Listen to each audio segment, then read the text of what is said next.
కలిగిన వాడను కాను. కావున నన్ను మీ సిలువ చాటున మరుగుపరచండి, మీ ఆత్మ నింపుదల దయచేయండి.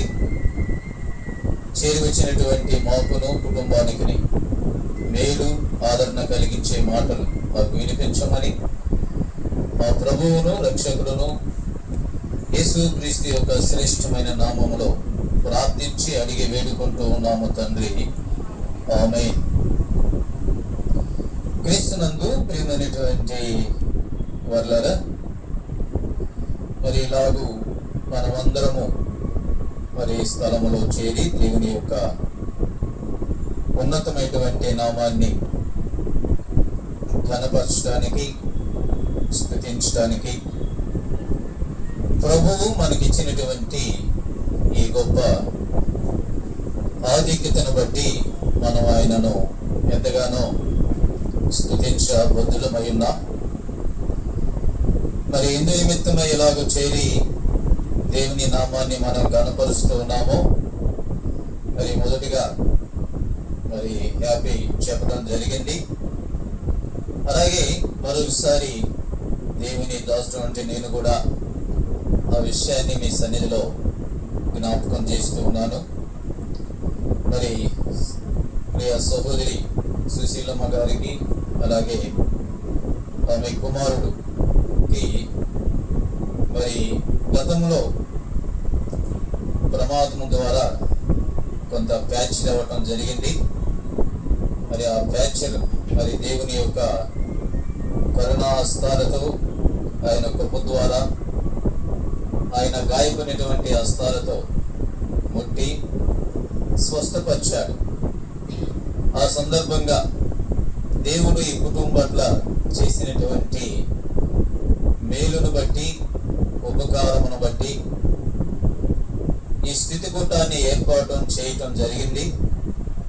ఆ సందర్భంగా మరి బంధువులు, స్థానిక సంఘము, మనందరము కూడా ఈ స్థలములో చేరి దేవుని యొక్క మహిమ కలిగినటువంటి నామాన్ని స్తుతిస్తూ ఉన్నాం, కనపరుస్తూ ఉన్నాం.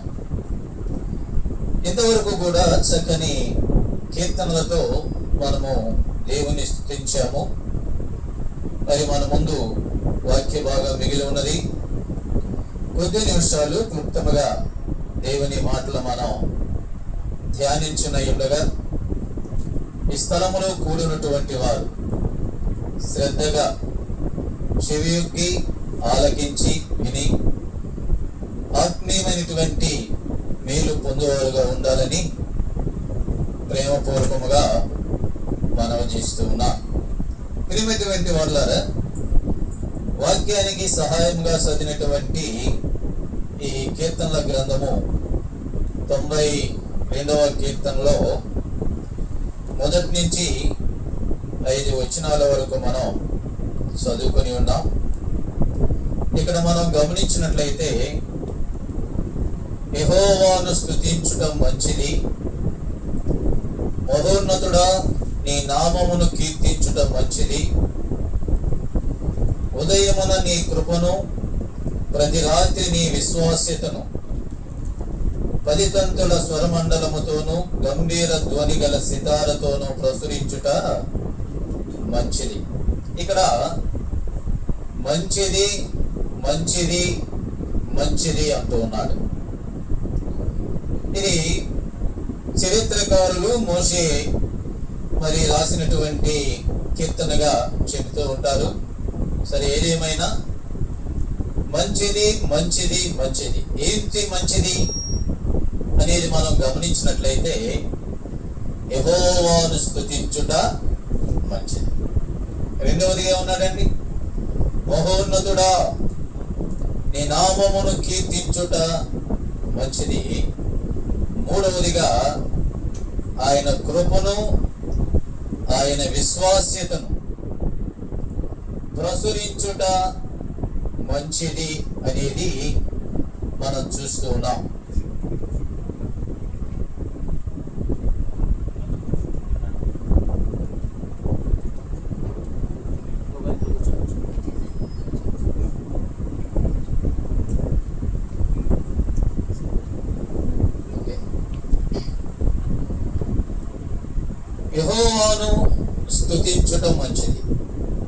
యెహోవా ఆయన ఎవరు?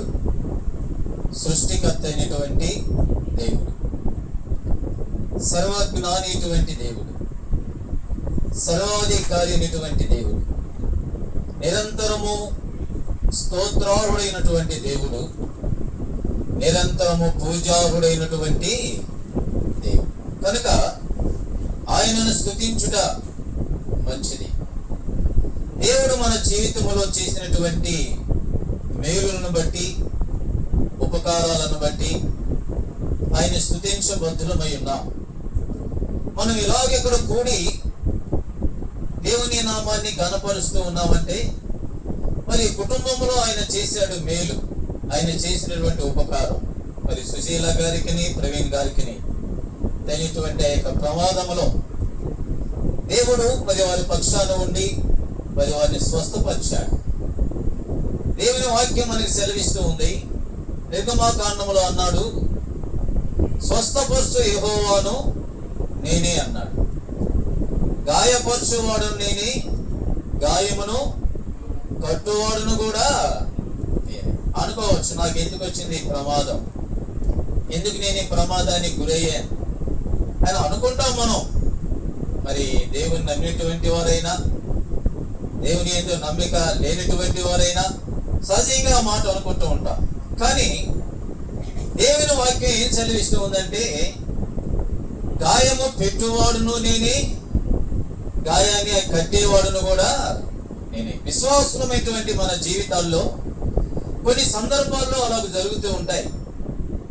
అది మన జీవితంలో ఉన్నటువంటి అవిధేయతను బట్టి కావచ్చు, లేక మన జీవితంలో దేవునికి ఆయాసకరమైనది ఏదైనా ఉన్నట్లయితే దానిని బట్టి కావచ్చు. ఏదో ఒకటి మరి దేవుడు జస్ట్ అలా హింట్ ఇస్తూ ఉంటాడు. కాబట్టి దాన్ని మనం గ్రహించాలి. ఇది నాకెందుకు జరిగింది లేని మనం విచారపడే కంటే, కృంగిపోయే కంటే, నాలో ఏ లోపం ఉంది, ఏ బలహీనత ఉంది, మరి ప్రభువుకు నేను ఇష్టమైనటువంటిగా జీవిస్తున్నానా, లేక జీవించలేకపోతూ ఉన్నానా, ఏంటి ఆ బలహీనత అనేది మనం గ్రహించి సరిదిద్దుకోవటానికి అప్పుడప్పుడు ఆయన గాయపరుస్తూ ఉంటాడు. అందుకే ఆ మాట అన్నాడు, గాయము పెట్టువాడును నేనే, గాయాన్ని కట్టేవాడును కూడా నేను. అందును బట్టి మనం యెహోవాను స్తుతించాలి. రెండవదిగా ఆయన నామమును, మహోన్నతుడా నీ నామమును కీర్తించుట మంచిది. ఆయన మహోన్నతుడు, ఆయన ఉన్నతమైన స్థలములలో నివసించేవాడు, ఆయన పరిశుద్ధుడు, ఆయన భయంకరుడైనటువంటి గొప్ప దేవుడు, అత్యున్నత సింహాసనముపై ఆసీనుడైనటువంటి ప్రభు, వేల కొద్ది దూతల చేత పరిశుద్ధుడు పరిశుద్ధుడు పరిశుద్ధుడు అని కొలవబడుతున్నటువంటి ఆయన నామము, ఆయన నామము అది ఉన్నతమైనటువంటిది, పరిశుద్ధమైనటువంటి నామము, శక్తి కలిగినటువంటి నామము. కనుక గొప్ప నామము. ఫిలిప్పీయులకు రాసిన పత్రికలో అంటూ ఉన్నాడు, అన్ని నామముల కంటే పై నామమును ఇచ్చెను. కనుక ఆయన నామమును మనం కీర్తించాలి. మరి ఇంతవరకు కూడా చక్కని కీర్తనతో దేవుని నామాన్ని మనం ఘనపరిచాం. కాబట్టి స్తుతించడం మంచిది. జీవితంలో ఏది జరిగినా దీనికి ఒక ఉదాహరణ మన భక్తుడు ఏమని చెప్పుకోవచ్చు. ఏబు మనందరికీ తెలిసినటువంటి కథ, ఏబు జీవితం. ఏబు ఎలాంటి వాడు ఎంత రాయబడిందండి? ఏబు గ్రంథం 1వ అధ్యాయములో తూర్పు దిక్కున ఉన్నటువంటి జనులందరిలో కల్లా గొప్పవాడు అన్నాడు. అది మాత్రమే కాదు, ఆయన యథార్థవర్తనుడు, న్యాయవర్తనుడు, మరి దేవుని యందు భయభక్తులు కలిగిన వాడు, చెడుతనమును విసర్జించిన వాడు, తన కుమారులు కుమార్తెల విషయములో దినదినము కూడా మరి ధూపం వేసేవాడు, బలి అర్పించేవాడు. అటు ఏబుకు అనేకమైనటువంటి పశు సంపద ఉంది, ఆస్తి ఉంది, పనివారు ఉన్నారు. ఆ కారణము చేత మరి తూర్పు దిక్కునటువంటి జనులందరిలో కల్లా చాలా గొప్పవాడుగా పిలువబడ్డాడు. అది మొదటి స్థితి. తర్వాత రాను రాను మనం గమనించినట్లయితే మరి అంతయు కూడా కోల్పోయాడు. సంపద కోల్పోయాడు, దేవుడు తనకి ఇచ్చినటువంటి సంతానాన్ని కోల్పోయాడు, పనివారు వెళ్ళిపోయారు, స్నేహితులు దూరమయ్యారు, చివరికి కట్టుకున్నటువంటి భార్య కూడా మరి దూషించి వెళ్ళిపోయింది. అటువంటి సందర్భంలో యోబు పలికిన మాట మనం జ్ఞాపకం చేసుకోవాలి. యోబు భార్య యోబుతో అంటూ ఉంది, నువ్వు ఎంతకాలము దేవుడు దేవుడు సత్యము సత్యమని అంటూ ఉంటావు, ఆయన్ని దూషించి మరణము కమ్మంటే యోబు ఒక చక్కని మాట అన్నాడండి. ఏమన్నాడు? మూర్ఖురాలు మాట్లాడినట్లు మాట్లాడవద్దు అన్నాడు. యెహోవా ఇచ్చెను, యెహోవా తీసుకొనెను. గమనించారు? యోబు లాంటి భక్తుడే అంత మాట అంటే మనం ఎంత ఈ లోకంలో.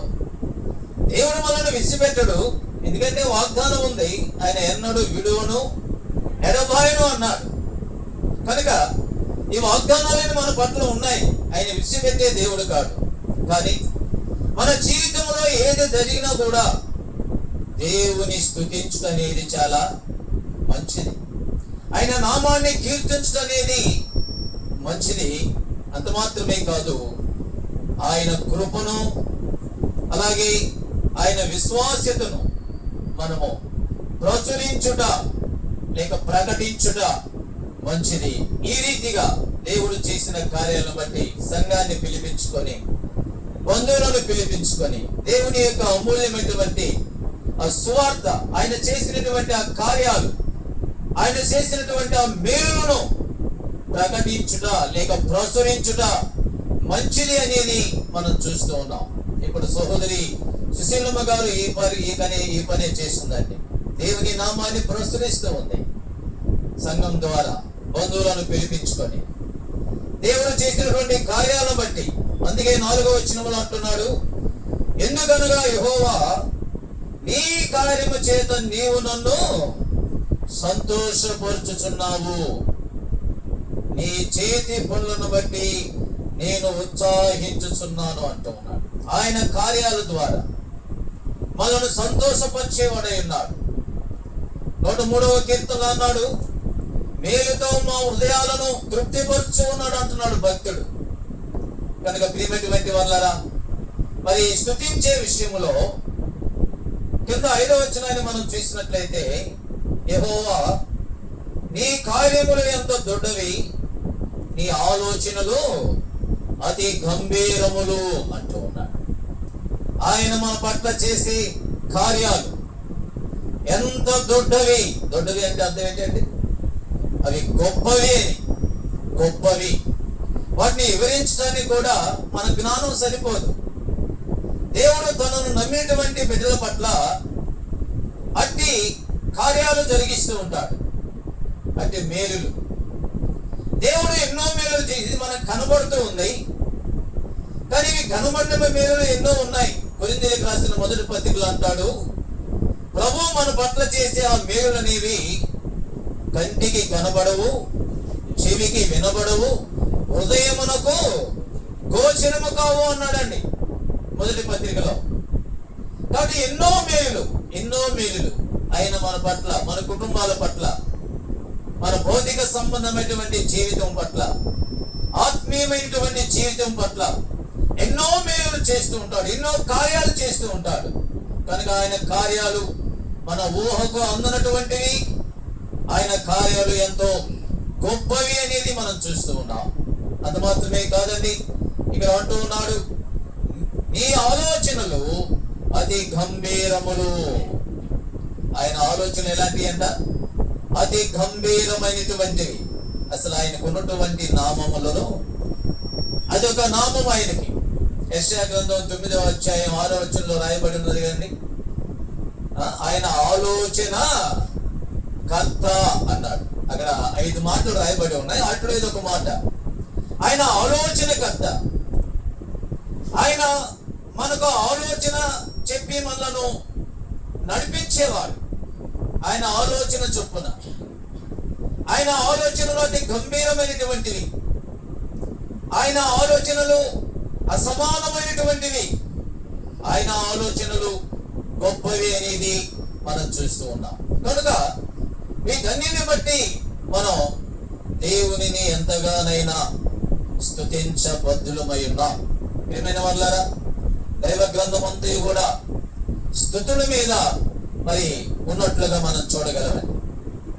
మహారాజు అయినటువంటి దావీదు అన్నాడు 103వ కీర్తనలో మనం గమనించినప్పుడు, నా ప్రాణమా యెహోవాను సన్నుతించుము, నా అంతరంగమునున్న సమస్తమా ఆయన పరిశుద్ధ నామమును సన్నుతించుము.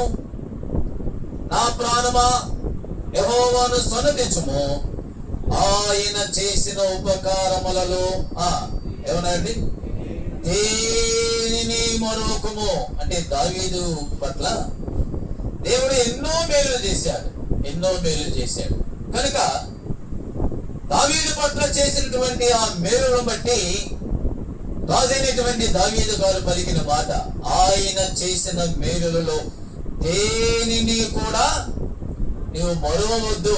అంటే ఏం చేయమని? మరువచ్చుట అనే దానికి వ్యతిరేక పదం ఏంటది? జ్ఞాపకం చేసుకోవడం. కాబట్టి ఆయన ఎన్నో మేలు చేశాడు అని తన ప్రాణముతో చెబుతున్నాడండి. తన భార్యతోనో లేక తన కుమారులతోనో లేక తనకున్నటువంటి సైనిక పరివారముతోనో ఆయన చెప్పలేదు, కానీ తన హృదయాంతరంగంలో ఉన్నటువంటి తన ప్రాణముతో ఆయన చెబుతూ ఉన్నాడు, నా ప్రాణమా యెహోవాను సన్నుతించు. కాబట్టి దేవుడు మన పట్ల ఎన్నో మేలు చేస్తూ ఉన్నాడు కనుక మనము నిత్యము ఎల్లప్పుడూ యథార్థమైన హృదయము కలిగి విశ్వాసముతో, నమ్మికతో, పూర్ణ హృదయముతో, పూర్ణ ఆత్మతో దేవుని ఉన్నతమైనటువంటి నామమును, మహిమ కలిగినటువంటి నామమును మనము స్తుతించేవారముగా, ఘనపరిచేవారముగా, మహిమపరిచేవారముగా, కొనియాడేవారముగా ఉండాలని దేవుని వాక్యం మనకి సెలవిస్తూ ఉంది. ఆ సందర్భంగా మనం ఈ స్థలంలో చేరి దేవుని నామాన్ని కొనియాడుతూ ఉన్నాం. ప్రియమైనటువంటి వాళ్ళారా, సర్వమానవుల పట్ల ఆయన గొప్ప మేలు జరిగించాడు. ఏంటా మేలంటే అదే ఆ సిలువలో ఆయన చేసినటువంటి బలియాగము. సర్వలోకములో ఉన్నటువంటి పాప మానవుల పట్ల దేవుడు పాపి అయిన మానవుని ప్రేమించి ఆ పాపం నుంచి విడిపించడానికి ఆయన కలువరి సిలువలో యవన ప్రాయమందు ఆ మిట్ట మధ్యాహ్నపు వేళ అడ్డకొయ్యకు నిలువుకొయ్యకు వేలాడదీయబడి ఆయన ప్రాణమునకు జీవాధారమైనటువంటి రక్తమును నీరును మన కొరకు చిందించాడండి. అది లోకమంతటి కొరకు ఆయన చేసిన గొప్ప బలియాగము, గొప్ప మేలు. యజ్ఞ పశువుగా ఉదించబడ్డాడు. అందుకే ఆయనను చూసి మరి యోహోను అన్నాడు, యోహోను సువార్త 1:29 వచనములో, ఇదిగో లోక పాపమును మోసుకొని పోయడి దేవుని గొర్రె పిల్ల అన్నాడు. గమనించారా? ఆయన దేవునితో సమానమైనటువంటి వాడు. దేవుడు ఏ అధికారాలు కలిగిన వాడుగా ఉన్నాడో అన్ని అధికారాలు కూడా ఆయనకున్నాయి. అయితే గమనించండి, ఆయన తన్ను తాను తగ్గించుకొని విధేయత చూపిన వాడై మానవుని పోలిక చొప్పున, మానవుని స్వరూపము చొప్పున ఈ లోకానికి ఆయన వచ్చి మనందరి నిమిత్తము కలువరిలో తన ప్రాణమును అర్పించుకున్నటువంటి వాడుగా మనం చూస్తూ ఉన్నాం. సర్వ మానవ పాప పరిహారార్థ నిమిత్తమై ఆయన యజ్ఞ పశువుగా ఆ కలువరి శిలువలో వేలాడదీయబడి ఆయన ప్రాణములకు జీవాధారమైనటువంటి రక్తమును, నీరును మన కొరకు చిందించినటువంటి వాడుగా మనం చూస్తూ ఉన్నాం. కానీ ప్రియమైనటువంటి వాళ్ళారా, గమనించండి, ఆయన మన పట్ల చేసినటువంటి ఆ మేలును ప్రభువా మరి మనం పొందవలసిన వారమై ఉన్నాం. ఈ స్థలంలో ఇంకా ఎవరైనా ప్రభువునందు విశ్వాసం ఉంచకుండా, ప్రభువు అనుగ్రహించినటువంటి రక్షణ పొందకుండా, ఆ రక్షణకు దూరముగా ఉన్నట్లయితే ఈ రాత్రి లేఖనాల ద్వారా ప్రభు మనతో మాట్లాడుతూ ఉండగా సర్వ మానవుని కొరకై ప్రభు కలువరిలో మరి అర్పించినటువంటి ఆ ప్రభు అయిన యేసుక్రీస్తును మనము జ్ఞాపకం చేసుకొని ఆయన యందు విశ్వాసం ఉంచి ఆయన మన పట్ల చేసినటువంటి ఆ మేలులతో మనము రక్షింపబడిన వారమై ఆయన నామమును గణపరుస్తూ ఆయన నామాన్ని స్తుతిస్తూ నిత్యము ఆయనను మనము కొనియాడే వారముగా ఉండాలని మనం చూస్తూ ఉన్నాం. మరి అట్టి గొప్ప వాక్యాన్ని పొందుటకు మరి ఇదే అనుకూలమైనటువంటి సమయము, ఇదే రక్షణ దినం, ఇదే మంచి తరుణం. ఎందుకనగా దుర్దినాల్లో ఉంటూ ఉన్నాం, అపాయకరమైన కాలములు కనుక ఇది చెడు కాలమని ఆమోసు గ్రంథంలో రాయబడి ఉంది. ఇట్టి దినాల్లో జీవిస్తున్నటువంటి మనం ప్రభు రాకడకు సంబంధించినటువంటి గుర్తులు నేడు అనేకం జరుగుతూ ఉన్నాయి ప్రపంచంలో. కనుక ఆయన రాక పూర్వమే, ఈ లోకములో మన యాత్ర ముగించక పూర్వమే ప్రియమైనటువంటి వాళ్ళారా మనము ప్రభువునందు విశ్వాసం ఉంచుదాం. ఆయన యందు నమ్మిక ఉంచి ఆయన కాచిన అమూల్యమైన రక్తధారుల చేత కడుగుబడి సర్వలోకము నిమిత్తమై చేసిన గొప్ప మేలు నీ నా జీవితంలో కలిగి ఆ రక్షణను కలిగి ఈ లోకంలో జీవించుట అది మనకు ఎంతైనా ఆశీర్వాదకరం. ఎబ్రీయులకు రాసిన పత్రిక 2:3 అన్నాడు, ఇంత గొప్ప రక్షణను నిర్లక్ష్యము చేసిన ఎడల మనము ఎలాగూ తప్పించుకుందుము అంటూ ఉన్నాడు. కాబట్టి ప్రియమైన వాళ్ళారా, దేవుడు సర్వమానవాళి పట్ల గొప్ప రక్షణ ఆ కలవరిలో ఆయన జరిగించాడు. కాబట్టి ఆ రక్షణను మనం పొంది ఆయన బిడ్డలుగా తీర్చబడి పాపము నుండి శాపము నుండి విడిపించబడి నిత్య మరణము నుంచి విడిపించబడి నిత్య జీవానికి వారసురాలుగా జీవించబద్దులమై ఉన్నాం. కనుక రేపు అనేది నీ కాదని వాక్యం సెలవిస్తూ ఉంది. యాకోబు పత్రిక 4వ అధ్యాయం మరిలో మనం గమనించినప్పుడు 12-13 వచనాల్లో అంటూ ఉన్నాడు, నేనైనను రేపైనను ఒకనొక పట్టణము వెళ్ళి 1 సంవత్సరం ఉండి వ్యాపారము చేసి లాభము సంపాదించుకుందుము రండిని చెప్పుకుని వాళ్ళారా, మీ జీవము ఏ పాటిది అంతలో కనబడి కొంతలో మాయమైపోయి నీటి ఆవిరి వంటిది కాదా అంటూ ఉన్నాడు. కనుక ప్రియమైనటువంటి వాళ్ళారా, అట్టి స్థితిని కలిగి ఉన్న మనం దేవుడు తన దాసుల ద్వారా తన వాక్యం ద్వారా నీతో నాతో మాట్లాడుతూ ఉండగా మన పాప జీవితాన్ని మనం ప్రభు సన్నిధిలో ఒప్పుకొని ఆయన మన కొరకు ఇచ్చిన గొప్ప రక్షణ ఆ వాక్యాన్ని పొంది దేవుని రాజ్యానికి వారసులుగా జీవించాలి.